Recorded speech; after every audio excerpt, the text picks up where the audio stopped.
শিক্ষা নামের এক নারী তার হাজব্যান্ডের গোপনাঙ্গ কেটে ফেলেছে। তো আসুন আমরা বিস্তারিত ভিডিওর মাধ্যমে জেনে নিই। চলুন মূল ভিডিওটা শুরু করি।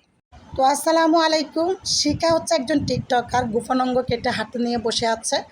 তো জুনিয়র সাকিব খান হচ্ছে সাকিব খানকে নকল করে বিভিন্ন কলাকৌশলের মাধ্যমে ভাইরাল হয়েছে।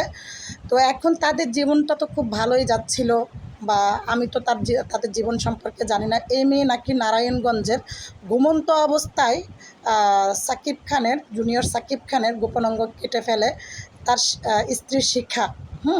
ঘটনা ঘটে মঙ্গলবার 9 জুলাই ভোরে। তো যাই হোক, তো এইভাবে তো তাদের জীবন ভালোই চলতেছে। তারা টিকটক করতো এবং মেয়েটি হচ্ছে নানান কাপল ভিডিও তৈরি করতো হাজব্যান্ডকে নিয়ে, এবং ফর্সা হওয়ার ক্রিমের ভিডিও করতো এবং সাবানের ভিডিও করতো।